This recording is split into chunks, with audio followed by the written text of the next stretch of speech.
அன்பு சிறார்களுக்கு என் இனிய காலை வணக்கம். இந்த நாள் இனிய நாள். சிறார்களே, நீங்கள் அனைவரும் நலமாக இருப்பீர்கள் என்று எண்ணுகிறேன். நாம் 2ஆம் பருவத்தில் இருக்கிறோம். செய்வன திருந்தச் செய், நினைவில் கொள்ளுங்கள். நீங்கள் எதை படித்தாலும் அதை கருத்தூன்றி படியுங்கள். அன்றாடம் நடத்தும் பாடங்களை அன்றாடமே படித்து விடுங்கள். சரி, இன்றைக்கான கதைக்கு வருவோம். மகாபாரதத்தில் பீஷ்மர் போர் முடிந்து இறக்கும் தருவாயில் அம்பு படுக்கையில் இருக்கிறார். அப்பொழுது நீதி கருத்துக்களை தர்மருக்கு கூறிக்கொண்டே இருக்கிறார். அப்போது நன்றி பற்றி கூறும்படி தர்மர் கேட்கிறார். பீஷ்மர் ஒரு கதை சொல்கிறார். ஒரு ஊர்ல ஒரு பெரிய ஆலமரம் இருந்தது. அந்த ஆலமரம் என்பது நிறைய விழுதுகளோடு அடர்ந்த மரமாக இருக்கும் இல்லையா? அந்த ஆலமரத்துல ஒரு பொந்து ஒண்ணு இருந்துச்சு. அந்த பொந்துல ஒரு கிளி வசிச்சுது. அது மட்டும் இல்லாம அந்த பெரிய ஆலமரம் மற்ற பல பறவைகளுக்கும் இருப்பிடமா இருந்துச்சு. அப்படி இருக்கும் பொழுது ஒரு நாள் ஒரு வேடன் வந்தான். அந்த வேடன் ஒரு பறவையை பார்த்து அம்பு எய்கிறான். அந்த அம்பானது குறி தவறி அந்த ஆலமரத்தின் அடிப்பகுதியில் பட்டு விடுகிறது. அந்த அம்பு விஷம் தோய்ந்த அம்பு. அதனால் அந்த அம்பு பட்டவுடன் அந்த விஷமானது மரத்தில் இறங்கி விடுகிறது. அதனால் கொஞ்சம் கொஞ்சமாக நாளடைவில் அந்த மரத்தில் உள்ள இலைகள் எல்லாம் உதிர்ந்து அந்த மரம் பட்டு போய் விடுகிறது.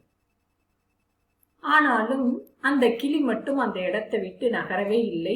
அந்த பொந்திலேயே வசிக்கிறது. அந்த பட்டு போன மரத்தின் பொந்திலேயே வசிக்கிறது. ஒரு நாள் இந்திரன் அங்கு வருகிறார். கிளியே, இந்த மரமே பட்டு போய்விட்டது. இது உள்ள இலைகள் எல்லாம் முதிர்ந்து விட்டது. காய் பழம் எதுவுமே இல்லை. ஏன் நீ இங்கு இருக்கிறாய் என்று கேட்கிறார். உடனே அந்த கிளி சொல்கிறது, இந்த மரத்தில்தான், இந்த மரப்பொந்தில் தான் நான் பிறந்தேன். இந்த மரம்தான் எங்களுக்கு அடைக்கலம் கொடுத்தது. இந்த மரம்தான் எனக்கு காய்களையும் கனிகளையும் கொடுத்து என்னை காப்பாற்றியது. அதனால் எனக்கு இந்த மரம் இறந்தாலும் இதனை விட்டு எனக்கு பிரிந்து செல்ல மனமே இல்லை. என்னை வளர்த்தது இந்த மரம்தான். அதனால் இந்த மரத்திலேயே நான் இருக்கிறேன் என்று சொல்லியது. அந்த மரத்தின் அந்த கிளியின் அன்பை கண்ட இந்திரன், எவ்வளவு நன்றி உணர்வு இந்த கிளிக்கு! இறந்தால் தூக்கி போட்டு விட்டு போய்விடுவோம் இல்லையா? மற்ற பறவைகள் எல்லாம் வேறு மரத்தை அடைக்கலம் தேடி சென்று விட்டன. ஆனா இந்த கிளி மட்டும் இங்கேயே இருக்கு. இதுக்கு எவ்வளவு நன்றி உணர்வு அப்படின்னு நினைச்சாரு. உடனே, உனக்கு என்ன வரம் வேண்டும் கேள் கிளியே என்று சொல்கிறார். உடனே அந்த கிளியானது சொல்லுது, இந்த பட்டு போன மரம் மீண்டும் உயிர் பெறணும், தழைக்கணும், நிறைய இலை விழுது எல்லாம் வரணும், பழம் பழுக்கணும், மீண்டும் இந்த ஆலமரமானது பல பறவைகளுக்கும் மனிதர்களுக்கும் இருப்பிடமா இருக்கணும், நிழல் தரணும் அப்படின்னு சொல்லி கேக்குது. உடனே அந்த கிளியின் நன்றி உணர்வை கண்ட அந்த இந்திரன் அதற்கு உன் சித்தப்படியே ஆகட்டும் என்று வரம் தருகிறார். ஆக நாம் எப்பொழுதும் நன்றி என்பது இங்கு உதவி. பிறர் செய்த உதவியை மறக்கவே கூடாது. நமக்கு உதவி செய்தவர்களுக்கு நாம் நம்மால் இயன்ற அளவுக்கு கைமாறு செய்ய வேண்டும். மறக்கக்கூடாது. பிறர் செய்த உதவியை மறத்தலே கூடாது. மனதில் கொள்க. பாருங்கள், இலக்கியங்களில் 99 வகையான மலர்கள் கொடுக்கப்பட்டுள்ளன என்று கூறினேன். சென்ற வாரம் நான் செங்காந்தல் மலர், தமிழ்நாட்டின் மாநில மலர் என்று கூறினேன். இது ஆம்பல். ஆம்பல் என்றால் அல்லி. இதுவும் நீர்வாழ் தாவரம்தான். இது நீல ஆம்பல், இது வெண்கலர் ஆம்பல், சிவப்பு கலர்லையும் தாமரைப்பூ போன்ற ஆம்பல் மலரும் உண்டு. ஆக ஆம்பல் என்பது அல்லி மலரே. இதற்கும் மருத்துவ குணங்கள் எல்லாம் உண்டு. மனதில் கொள்க, இது ஆம்பல். ஆம்பல் என்பது அல்லி. சரி, இன்னைக்கு நாம 5 எண்ணிக்கையிலான தொகை சொற்கள் படிச்சுட்டு இருக்கோம். சென்ற வாரமும் படிச்சோம். இப்ப பஞ்ச பாண்டவர்கள், பஞ்சம் என்றால் 5 சொன்னேன் இல்லையா? அந்த 5 பேர் யார் யாருன்னா தர்மன், பீமன், அர்ஜுனன், நகுலன், சகாதேவன். இவர்கள் 5 தான் பஞ்ச பாண்டவர்கள். அடுத்தது பஞ்சவர்ணம். பஞ்சவர்ணம்னா 5 கலர் இருக்கும். பஞ்சவர்ண கிளின்னு சொல்லுவாங்க. அதுலயும் 5 கலர் இருக்கும். அந்த பஞ்சவர்ணம் என்னென்னா கருப்பு, சிவப்பு, பச்சை, மஞ்சள், வெள்ளை. பஞ்சவர்ணம் 5 கலர்கள்: கருப்பு, சிவப்பு, பச்சை, மஞ்சள், வெள்ளை. பஞ்ச நதிகள். பஞ்ச என்றால் 5 அல்லவா? 5 நதிகள் பாருங்க: பெண்ணை நதி, பொருணை நதி, வைகை நதி, பவானி நதி, பொன்னி நதி. நதி என்றால் 6. நதி என்றால் 6. பொன்னிதான் காவிரி. பெண்ணை, பொருணை, வைகை, பவானி, பொன்னி. சரி, நாம் இன்றைய பாடத்திற்கு வருவோம். இன்று நாம் நானிலம் படைத்தவன், இயல் 6ல் 1 நானிலம் படைத்தவன் என்ற பாடத்தை பார்க்க போகிறோம். இந்த பாடலை இயற்றியவர் முடியரசன்.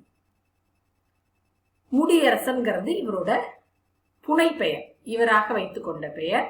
இவருடைய தாய் தந்தையர் இவருக்கு வைத்த பெயர் துரைராசு என்ற பெயர். இவர் பெரியகுளம், தேனி மாவட்டத்துல பிறந்தவர். இவர் அறிஞர் அண்ணா, பெரியார், பாரதிதாசன் ஆகியோருடெல்லாம் பழகியவர். முற்போக்கு கருத்துக்களை தன்னுடைய பாடல்களில் வெளிப்படுத்தியவர். இவர் எழுதிய நூல்கள் எவையெனில் பூங்கொடி, வீரகாவியம், காவிய பாவை முதலிய நூல்களை எழுதியிருக்காங்க. பூங்கொடி, வீரகாவியம், காவிய பாவை இதெல்லாம் இவர் எழுதின நூல். இவரை நாம திராவிட நாட்டின் வானம்பாடி அப்படின்னு சொல்றோம். யார சொல்றோம்? முடியரசன் அவர்களை திராவிட நாட்டின் வானம்பாடி அப்படின்னு சொல்றோம். இதுல இந்த நானிலம் படைத்தவன் அப்படிங்கிற பாடல் புதியதொரு விதி செய்வோம் அப்படிங்கிற நூல்ல இருந்து எடுத்து நமக்கு கொடுத்திருக்காங்க. பாருங்க, முடியரசன், இவரோட இயற்பெயர் துரைராசு, இவரோட புனைப்பெயர் முடியரசு. இவர் பெரியகுளம், தேனி மாவட்டத்தில் பிறந்தவர். பூங்கொடி, வீரகாவியம், காவியப்பாவை போன்ற நூல்கள் எல்லாம் எழுதியிருக்காரு. இவரை திராவிட நாட்டின் வானம்பாடின்னு சொல்றோம். இவரோட பாடல்கள்ல முற்போக்கு கருத்துக்கள் இடம்பெற்றிருக்கும். இவர் பாரதிதாசன், பெரியார், அண்ணா போன்றவர்களோடு பழகியவர். இந்த பாடல் புதியதொரு விதி செய்வோம் அப்படிங்கிற நூல்ல இருக்கு. இந்த பாடத்தை படிக்கிறதுக்கு முன்னாடி இதை பத்தி சில கருத்துக்களை பார்ப்போம்.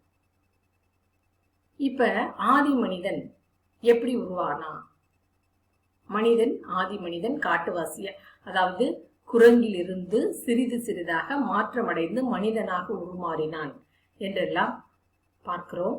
முதலில் அவனுடைய உணவு முறை என்னவாக இருந்தது என்றால் பழங்கள், காய்கறிகள், காட்டில் விளைகின்ற அனைத்தையும் அவன் உண்டு கொண்டிருந்தான். ஏனென்றால் அப்போது நெருப்பு கிடையாது, வீடு கிடையாது, எதுவுமே கிடையாது. என்ன பழம், கிழங்கு இதெல்லாம் உண்டுதான் உயிர் வாழ்.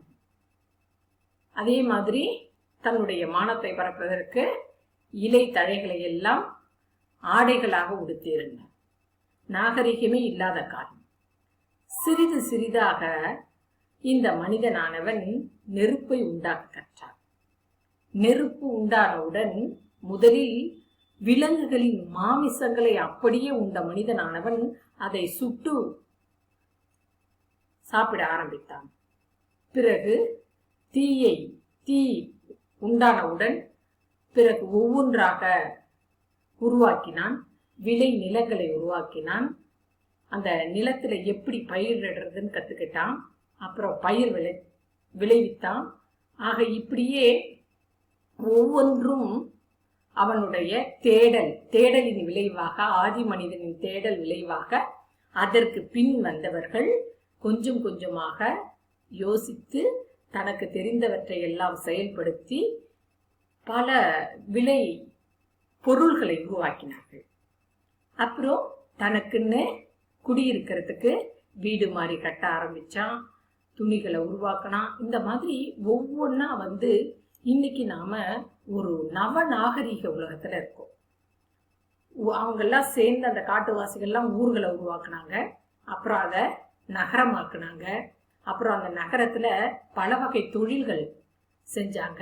இவ்வாறு கொஞ்சம் கொஞ்சமா அவங்களோட வாழ்க்கைய மேம்படுத்தி கொண்டே முன்னேற்றி கொண்டே வந்தாங்க. அப்புறம் என்ன செஞ்சாங்க? வாணிபம் செஞ்சாங்க. வாணிபம்னா என்ன? பொருள்களை வாங்கறதும் விற்கிறதும் தான் வாணிபம். அந்த வணிகம், வாணிபம் என்றாலும் வணிகம் என்றாலும் ஒன்றுதான். நாம என்ன பண்றோம்? பிற நாட்டுல விளையிற பொருள்களை நாம வாங்கிக்கிறோம். நம்ம நாட்டுல அதிகமா விளையிற பொருளை பிற நாட்டுக்கு ஏற்றுமதி செய்கிறோம், விற்கிறோம். ஆக இவ்வாறாக வணிகம், தொழில் வணிகம் நடைபெற்றது. இதற்கு நாம என்ன பண்ணோம்? கப்பல் எல்லாம் பயன்படுத்தணும். கப்பல் மூலமா நம்முடைய சரக்குகளை ஏற்றுமதி, பிற நாடுகளுக்கு ஏற்றுமதி செய்தோம். பிற நாட்டுல விளையிற பொருட்களை நம்ம நாட்டுக்கு இறக்குமதி செய்தோம். இவ்வாறு தமிழர் வணிக மேன்மை கொண்டனர். அதை பத்திலாம் நாம இப்ப தெரிஞ்சுக்க போறோம். கல்லெடுத்து முள்ளெடுத்து காட்டு பெருவெளியை மல்லெடுத்த தின்தோள் மரத்தால் வளப்படுத்தி ஊராக்கி ஓங்கும் நகராக்கி நாடென்ற பேராக்கி வாழ்ந்த பெருமை அவன் பெற்றான். பாருங்க, மல்லெடுத்த அப்படின்னா வலிமை பெற்றவன், மரம் அப்படின்னா வீரம் மிகுந்தவனாக இருந்தான். காட்டில் வசித்தான். அந்த காட்டில் இருந்த இயற்கையோடையே இணைந்த வாழ்க்கையை வாழ்ந்தான்.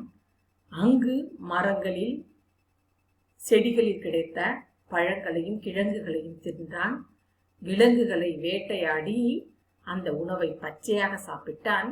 இவ்வாறு நல்ல வலிமையான உடல் வகை பெற்றிருந்தான். கல்லிலும் முள்ளிலும் வாழ்ந்தான். அந்த காடெல்லாம், அவன் வாழ்ந்த பகுதி பெரும் காடு. அந்த காட்டு பெருவெளியை கொஞ்சம் கொஞ்சமாக திருத்தி அதை வளப்படுத்தினான். பாருங்களேன், அடர்ந்த காடா இருக்கு. இதுல காட்டுவாசிகளா விலங்கினமா நாம குரங்குல இருந்து வந்தோம் அப்படின்னு சொல்றாங்க இல்லையா? குரங்குல இருந்து தான் மனிதன் பிறந்தான், படிப்படியாக வளர்ச்சி பெற்று மனிதனாக உருவானான் என்று சொல்றாங்க. இந்த மாதிரி இந்த காட்டெல்லாம் கொஞ்சம் கொஞ்சமா திருத்தி இந்த மாதிரி வயல்வெளியா உருவாக்கணும். பாருங்களேன், காட்டுவாசிகள் அவங்களுக்கு அங்க இருக்கிற பொருள்கள் தான் ஆயுதம், விலங்குகளோட தான் வாழ்க்கை. அப்புறம் கொஞ்சம் கொஞ்சமா மாற்றமடைந்து பிறகு நாகரிக வளர்ச்சியில் வீட்டை உருவாக்கினாங்க. அப்படியே ஊரை உருவாக்கிட்டாங்க. அந்த ஊர்ல இருந்து மிகச்சிறந்த நகரத்தை உருவாக்கிட்டாங்க. இவ்வாறு தான் இந்த ஆதி மனிதனுடைய வாழ்க்கை கொஞ்சம் கொஞ்சமாக முன்னேற்றம் அடைந்தது. ஒரு காலத்துல கூரை வீட்டுல வசிச்சாங்க, அதுக்கப்புறம் ஓட்டு வீடு வந்தது, அதுக்கப்புறம் மாடி வீடு வந்தது, இப்ப பல அடுக்கு மாடி வீடு இருக்கு. நாமெல்லாம் நாகரிகத்தோட உச்சியில இருக்கோம். அப்பெல்லாம் எந்த அறிவியல் கண்டுபிடிப்புகள் இந்த அளவுக்கு இல்லை. இந்த அளவுக்கு இல்லாத காலத்துல எல்லா வேலைகளுமே நாமே செஞ்சோம். அப்ப மனிதனானவன் நல்ல வலிமை பெற்றிருந்தான்.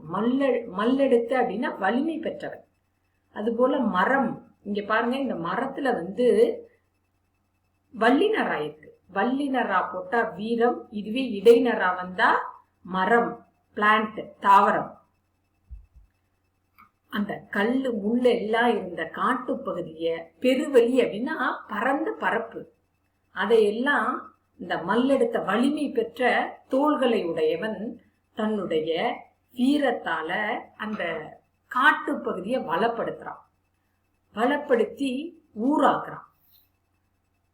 மக்கள் வசிக்கக்கூடிய ஊராக ஒவ்வொருத்தரும் தாங்கள் வசிப்பதற்குரிய ஒரு குடிசையை போட்டு வாழ்கின்றார்கள். அதுவே அப்புறம் பெரிய நகரமாகி இன்று நாடு என்ற பெருமையில நாம் இருக்கோம்.